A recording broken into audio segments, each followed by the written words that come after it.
ನೋಡಿ, ಮತ್ತೊಮ್ಮೆ ನೋಡಿ. ಬೇಸಿಗೆಯ ಬಿಸಿಯನ್ನ ತಣ್ಣಗಾಗಿಸಲು ನೀವು ಇಷ್ಟಪಟ್ಟು ತಿನ್ನುತ್ತಿರುವ ಫಲೂಡವನ್ನ ತಯಾರಿಸುತ್ತಿರುವ ದೃಶ್ಯ. ಯಪ್ಪ ಯಪ್ಪ, ಎಷ್ಟೊಂದು ಕೊಳಕಾಗಿ ಎಷ್ಟೊಂದು ಗಲೀಜಾಗಿ ಈ ಫಲೂಡಾನ ತಯಾರು ಮಾಡುತ್ತಿದ್ದಾರೆ ನೋಡಿ. ಈ ರೀತಿ ಗಬ್ಬು ಗಬ್ಬಾಗಿ ಗಲೀಜಾಗಿ ಈ ಫಲೂಡವನ್ನ ತಯಾರಿಸುತ್ತಾ ಇರೋದು ಬೇರೆಲ್ಲೂ ಅಲ್ಲ, ನಮ್ಮ ರಾಜ್ಯ ರಾಜಧಾನಿ ಬೆಂಗಳೂರಿನಲ್ಲೇ. ಬೆಂಗಳೂರಿನ ನಾಗವಾರದಲ್ಲಿ ಈ ಕೊಳಕು ಫಲೂಡಾ ತಯಾರಿಸಿ ಜನರಿಗೆ ತಿನ್ನಿಸಲಾಗ್ತಿದೆ. ಈ ಕೊಳಕು ಫಲೂಡವನ್ನ ಗಲೀಜಾಗಿರುವ ಜಾಗದಲ್ಲಿ ಆಹಾರ ಪದಾರ್ಥವನ್ನ ತಯಾರಿಸ್ತಾರೆ. ಇವರಲ್ಲಿ ಫುಡ್ ಲೈಸೆನ್ಸ್ ಕೂಡ ಇಲ್ವೇ ಇಲ್ಲ. ಆದ್ರೆ ಇವರು ಕಲರ್ಫುಲ್ ಆಗಿರುವ ಗಾಡಿಯಲ್ಲಿ ತುಂಬಿಸಿ ಮಾರ್ತಾರೆ. ಜನ ಅಂತೂ ಖುಷಿಯಾಗಿ ತಿಂತಾರೆ. ಆದ್ರೆ ಈ ಫಲೂಡಾ ತಿನ್ನುವವರಿಗೆ ಕಾಯಿಲೆ ಬರೋದು ಗ್ಯಾರಂಟಿ. ವಿಜಯ ಟೈಮ್ಸ್ ಇಂಥ ಕೊಳಕು ಕಳಪೆ ಗುಣಮಟ್ಟದ ಆಹಾರ, ಡೆಡ್ಲಿ ಕೆಮಿಕಲ್ ಹಾಕಿ ಆಹಾರ ತಯಾರಿಸುವ ಆಹಾರ ಉಗ್ರರ ವಿರುದ್ಧ ನಿರಂತರವಾಗಿ ಹೋರಾಟ ಮಾಡುತ್ತಲೇ ಬಂದಿದೆ. ಜನ ಜಾಗೃತಿ ಮೂಡಿಸುತ್ತಲೇ ಇದೆ. ಆದ್ರೆ ಫುಡ್ ಸೇಫ್ಟಿ ಅಧಿಕಾರಿಗಳು ಮಾತ್ರ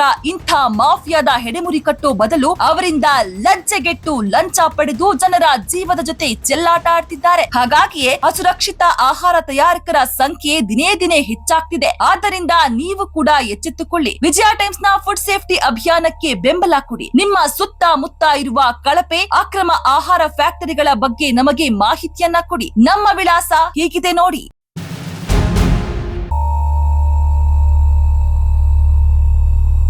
ಕುಮಾರ್, ವಿಜಯ ಟೈಮ್ಸ್, ಬೆಂಗಳೂರು.